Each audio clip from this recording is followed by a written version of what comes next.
Yeah, what's good, people? How we doing? Today, let's talk about the MPC XL, the big one that just came out. Now, I love it. Started looking shiny and had all the bells and whistles that we come to expect of a new MPC app, where they've always come up with new things. Adding more stuff to make it more better for people to be creative on the go.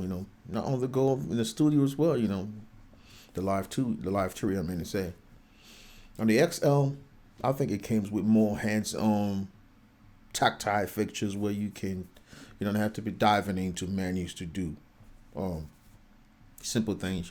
But that's great. But I don't think I'll be getting one. I don't have an MPC. I'm still a DAW guy. I had the Roland MC707. I had the Vest Lab. There was a time in my life when I was sick and tired of working in the computer. I wanted a physical kind of DAW on the go, on the box. And I bought those hardwares, and they didn't quite, fit in. They didn't quite fill in the void. I still needed to go back to Pro Tools, Ableton Live to do some certain tweaks. But I think the MPC Live, the XL and the Live 3, even if I'm not going to be buying it for now, but I think it has a lot of things that I'm going to say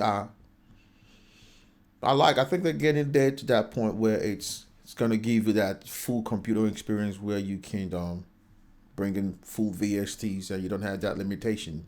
I think maybe the next a version of the MPC Live, the MPC XL. I'm sure that they're gonna give us that computer experience where we're gonna have a real CPU in the box, because you're paying a lot of money for a hardware that gives you all the everything you need. You got plugins, but you still have some limitations because you don't have that freedom to, just decide on which plugin you want to bring in.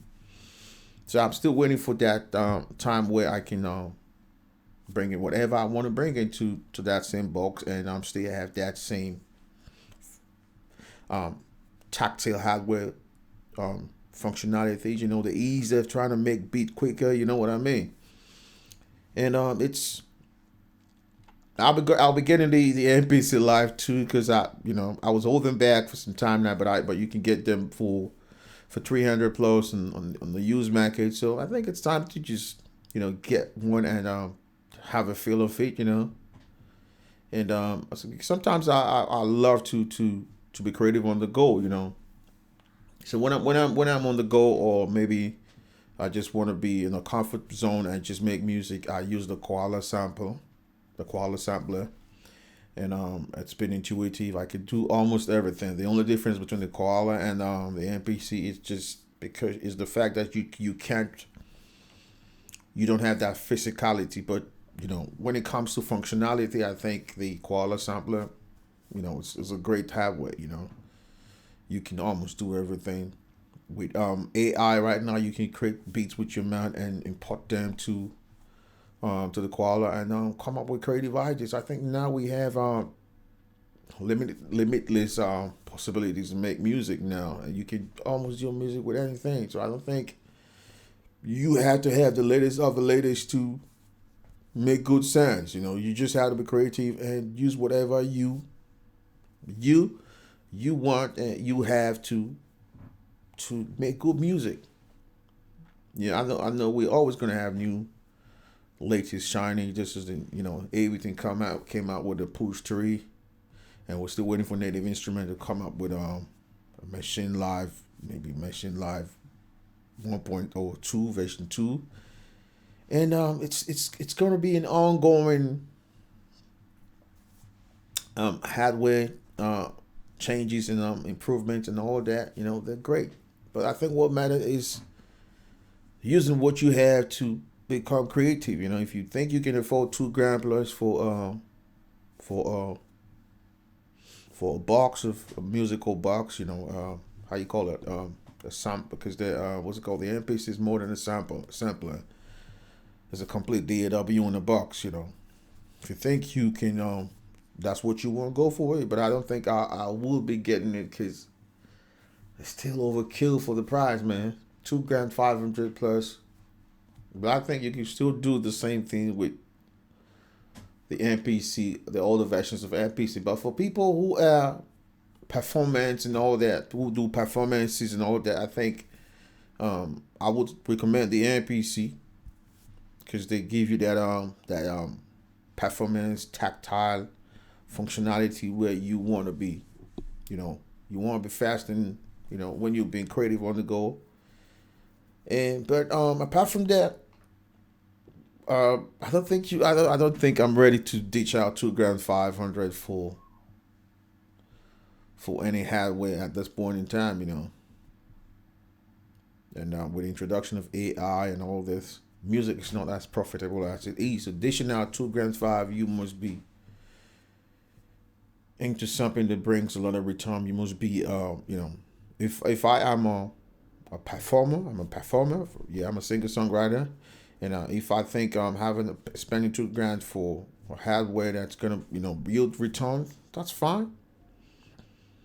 If you get paid 2 grand plus per gig, and you think one show can cover all that expensive, that's fine. It's always nice to have those new functionalities and have the options to be able to express yourself freely and I think it looks good. The MPC XL looks really great, but I don't think I'll be getting it because it's not part of well, I say it's not gonna make my music production any different or any better, because I can do the things that the MPC XL can, I could do those things with my DW, but it's just about the experience. I'm not gonna lie, it's nice if I can really afford that 2 grand 5, and I know it's just a money lying out there that won't make a difference. I'll buy it. It's fun to have this new shiny toys. But you have to understand: do you really need those things? Because now we have a lot of used hardware on the market. On the used market that you can. This where the hardware that people thought was like, wow, this was when the machine what's it called, the Native Instrument machine came out, people was like mind blown and all that. When the MPC, the first MPC came, people went crazy. We always gonna have new stuff that's gonna make us go crazy. So the question is, what were you able to achieve with those hardwares? Did you make money from it? If you're a hobbyist and you spend money without getting a return, that's a problem. Music, it's buying these toys. It's these are tools to make money. So you have to understand that having these toys and you're not making money from them. That's where the problem lies, because you're just throwing money into the ocean. You want to be profitable. You want to be able to say, "All right, I spent 2 grand for a hardware, and I made 10 grand." So how much have you made so far from all the acquisitions and all the things that you've been buying? Now, this new toy has made a difference in your music production, your sound creation. And so how many artists have you been able to produce with this hardwares, and how many of them are on the chats and all that? So all those questions have to come into play. You get what I'm saying? So we have to know when it's time to say no. I'm not ready to spend another 2 grand, or I don't care the price for a new shiny toy. That's not gonna add value to what I already have. You're putting money to make more money. So if you're a hobbyist and you're putting 2 grand 5 for hardware, I don't think it makes any sense. So we are into the business of music to profit, to make money. It's not a hobby where you just throw money in the air.